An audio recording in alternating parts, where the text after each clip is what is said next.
The final score, Peterborough United 0, Wrexham 2. That was mighty fine, wasn't it? Wow, what a performance and what a message to send out to the rest of the division. Let's not kid ourselves here. Peterborough, just like Bolton, who we got a good draw from, are serious contenders.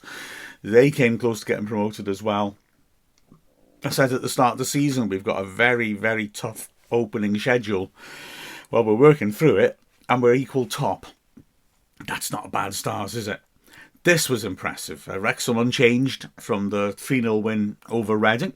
Against the Peterborough side, they had a formidable looking front three. And were managed by Darren Ferguson, who gets his teams to get the ball on the floor and work it around. And, well, firstly, I think the most telling comment on this was after the game, Phil Parkinson saying that we applied the game plan from minute 1 to minute 90. Gosh, yeah, nobody who was there could dispute that. Because, like I said, Peterborough looked to play short goal kicks. They looked to work the ball through the thirds up the pitch.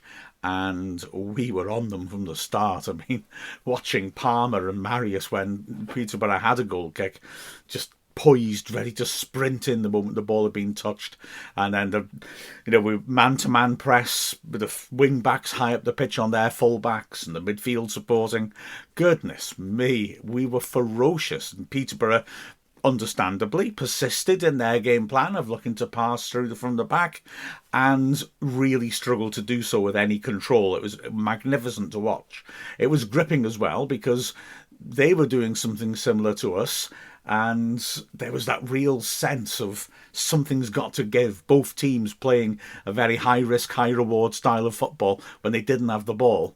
It was fascinating. It was actually Peterborough who had the first opportunity. Just before the 20th minute, they passed well through the press. About the first time that they had, really. And then Odo did really well, breaking down the left. He beat O'Connell and drove the ball into the near post. Mothersill looked like he had an easy tap-in from a couple of yards out, but George Dobson did so well, came back from midfield, tracked Mothersill's run, and just when Mothersill was about to hit it, Dobson got in, lunging from behind, got a foot in and knocked it onto Mothersill and behind for the goal kick. Brilliant work by Dobson, and Wrexham had survived. And we then, when we had to, we defended well. Peterborough moving the ball around had a lot of possession, but they weren't piercing our defence. And then when we were coming forwards and winning the ball high at the pitch, we were threatening. And we got the breakthrough in the 28th minute. It was good, patient passing anyway, all the way through. Nice movement. Lee and McLean combining passes down the left after Dobson had sent them away. And then Dobson made a superb late run into a packed penalty area. Lee saw the run, pinged in the perfect ball for him. The weight on it was superb. Dobson in the left channel, his first touch takes him clear of his defender, and you're thinking he's going to hit it. But, beg your pardon, not his first. His first touch, you think he's going to do that. But instead, he plays a lovely, perfectly weighted layoff to Marius, who's also in the left channel outside him.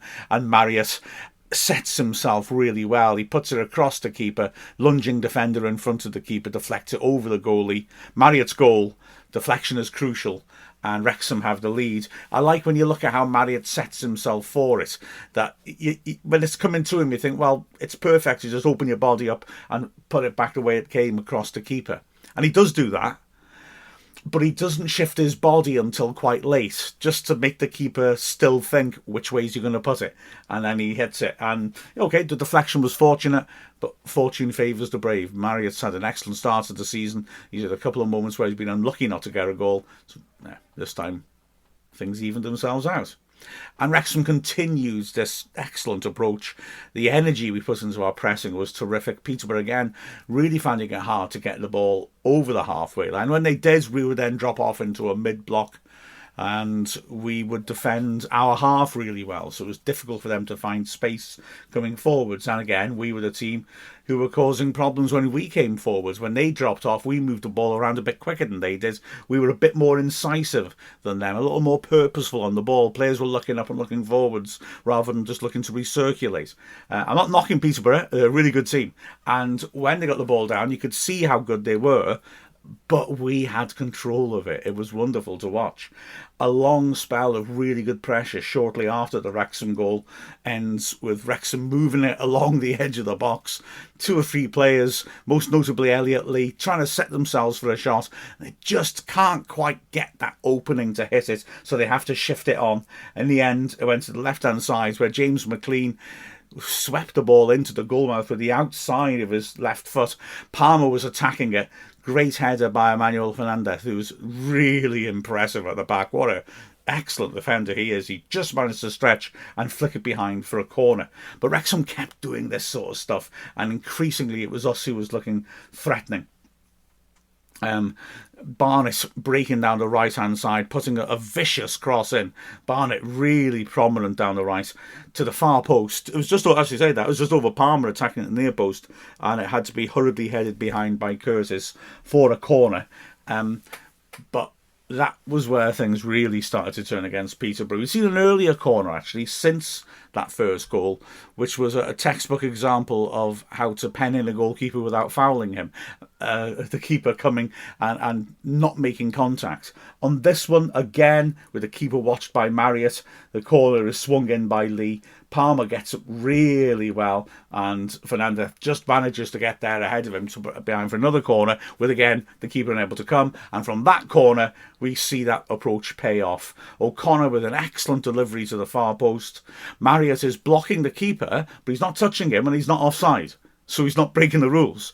And he just shifts himself slightly across to follow the flight of the ball and make sure that Jed Steer can't get out to get at the cross. And Max Cleworth times his run perfectly from close range at the far post, nods it in. 39 minutes gone. Wrexham are 2-0 up. And we could easily have been 3-0 up by the break. A free kick, a good 25 yards out, just right of centre. And Tom O'Connor struck it beautifully. It pinged against the bar. It was heading for the top right corner. It was just a tiny bit too high. And, well, I mean, it shows how well he struck it. When it bounced after hitting the bar, it was 20 yards out from goal. I mean, that was a great strike. Keeper had no chance. Wrexham so unlucky not to be 3 up. In the closing minute, Peterborough made another opportunity. It was Joel Randall making a good run. I mean, he was playing behind the striker, and clearly his purpose was to try and run in, you can say, ahead of their striker and try and get into the box. We made a decent run on this occasion. Poku picked him out, and Randall tried to shape it past Okonkwo, but put it wide of the left post from the edge of the area. Decent chance, but it didn't knock Wrexham off course. Second half, Wrexham again settled quickly into our job. 10 minutes into the half, Peterborough moved the ball a bit quicker than they had been doing previously and opened up an opportunity when Sparks cut in from the left flank and swept in a cross which Kyprianos headed over from about 8 yards out, mainly because Tom O'Connor did a great job of challenging him, and although with Kyprianos running onto a really well placed cross, he couldn't beat him to it. He jumped into him and just waited so Kyprianos couldn't get over the ball. But then it was back to Wrexham making chances. Within a minute of that, 2 chances in one. Firstly, it's a nice move which ends with Cannon driving in across. Barnett had been instrumental at the start of this move and then had made a run inside, and he was lunging in front of a goal and just couldn't quite reach it 6 yards out. It was a great chance if he'd been inches ahead of where he was. The ball was cleared, but not very well, and laid off for Lee, who smashed a shot from the edge of the box, but pulled it rather, and it went wide of the left post. Wrexham, I mean, they were on flying in ointment today. Just after the hour, Andy Cannon racing down the right-hand side, pulled up. Was clearly seemed to have a problem with his hamstring. Had no news on how bad it is. I mean, I feel hopeful that he felt a twinge because he didn't just stop like people do when they really wreck their hamstring. So hopefully it's not too bad. But of course, Wrexham had to replace him Ollie Rathbone, who clearly is a player who wants to play in that position. So we were able to continue and settle down, and we nearly had another opportunity. 25 minutes left. Dobson with a superb ball forwards to find Palmer. He pinged 2 or 3 absolute beauties down the lines.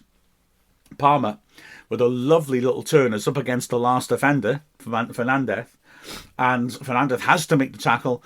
Palmer goes down. He wants a foul, and therefore almost certainly a red card. It had to be a red card, right? It was about 30 yards out, but there was no one else anywhere near. The referee waved play on, And he was right to do so. It was a dangerous moment, and if he'd got it wrong, Fernandez would have been off the pitch, I think. But he didn't get it wrong. He made good contact with the ball. It was physical. Palmer had the right to go down and ask the question, but yeah, I've got it right. And from Fernandez's tackle, they broke up the pitch, Peterborough, and Chris Con-Clark, who'd come on at half-time, cut inside on the right flank in the box and hit a nice curler, which went just wide of the far post. Their best efforts of the game. With 21 minutes left, Wrexham wheeled in the bench. Fletcher and Mullin coming on for Marius and Palmer, who'd been superb again up front. And, well, it was a weird one for Mullin.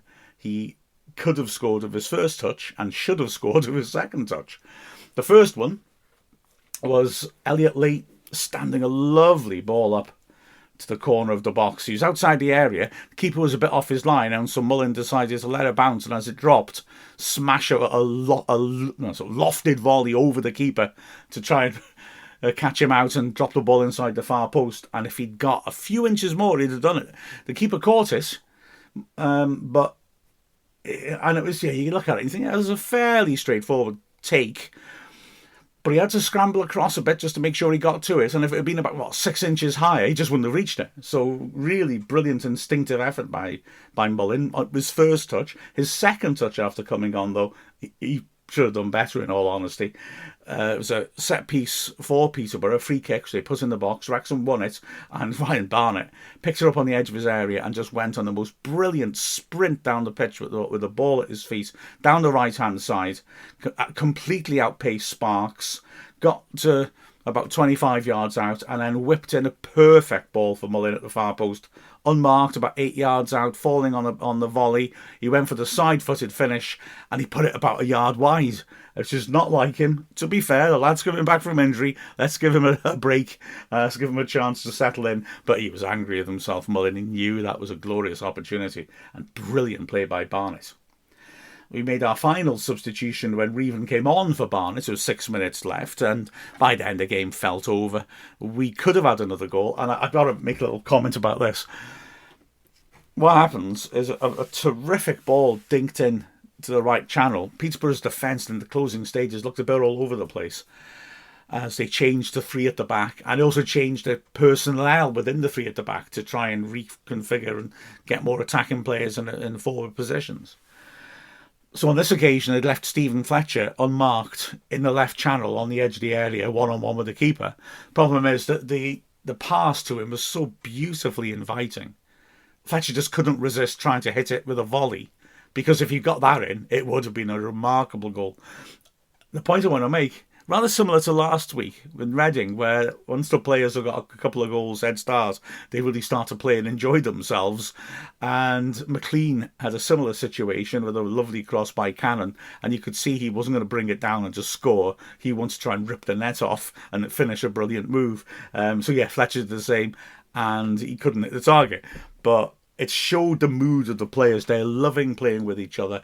They are loving that interaction. They want to give each other and the fans something great to remember from games. And they've certainly given us plenty in this game. A superb win and a well-merited win against, again, really good opposition. An opposition that usually beats us, actually. They've got an excellent record against us, Peterborough. In fact, this is the first time we've beaten them in 11 games, which is an indication of how these games often go. But yeah, fantastic. Looking at the performances, well, Concord didn't have much to do, in all honesty. Didn't make any mistake. He had a couple of comedy moments with the ball at his feet, mind, but he negotiated them okay. The centre-backs, again, I mean, this is 3 clean sheets in a row, and as a unit, they are playing superbly. And I guess I'm going to be a little bit predictable again in what I say. Great that Cleworth got the goal. Oh, wow. He is, again, just so calmly unflappable and in control. He made some really good interceptions as well when Peterborough trying to build and dominate possession. He's just stepping in front of his man to break it up. And then because he's a good passer, he can start the breakaway.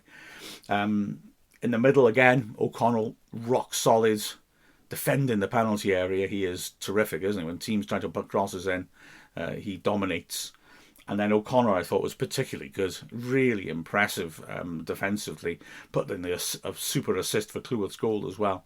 But I thought he put in a really classy performance defensively, made a lot of good challenges. And again, the whole defensive unit had really good discipline and shape. The wing backs, Barnett for me, man of the match. Although there are a few players who put in 7.5 out of 10 or above performances, but Barnett had no problems defensively whatsoever, and his pace on the break and the number of crosses he got in and the quality of those crosses, he really does feel like he's stepped his game up again. In fact, he's kept doing that since we bought him. He's National League player. We've stepped him up. He's settled in League Two well. And then now, wow, he just looks to be terrific. I mean, Reven looks terrific, but Barnett is not letting him or Bolton have a sniff at it, or Ford. So tremendous stuff from him. On the left-hand side, McLean again was strong, was aggressive, looked up at crosses in as well, won some good tackles. Again, textbook McLean. Textbook Dobson as well. I still love that man. He's brilliant. His assist for Marriott was beautiful, and I just love that. Although we use him as a central of the three, I would argue he's not. We don't have a sort of really out-and-out holding midfielder as such, although he sort of fulfills that function. But we've seen him playing on the sides in the midfield three as well, and he clearly can do that. And that timing of his run for that goal was brilliant. When you see him making a forwards burst, you get really excited, I certainly do, because there's a real chance that if we hit him with a good pass, he's going to make something happen. And then either side of him, Cannon again was effervescent and eager and linking brilliantly with Barnett. Such a shame he got injured. And on the other side, Lee, who was a little quiet in the first half, but was very disciplined. And then in the second half, really started making things happen. He did have a few promising moments on the edge of the area in the first, and just couldn't quite get the right angle to let a shot off. But no, Lee was very, very good, I thought. And in the second half, particularly, really stood out. And then the strikers. Palmer, constant menace, terrific hard work, did really well in the press. Won a lot of his headers, although he sensibly tried to avoid Fernandez, because Fernandez looks class, like I said. Massively dominant player in the air.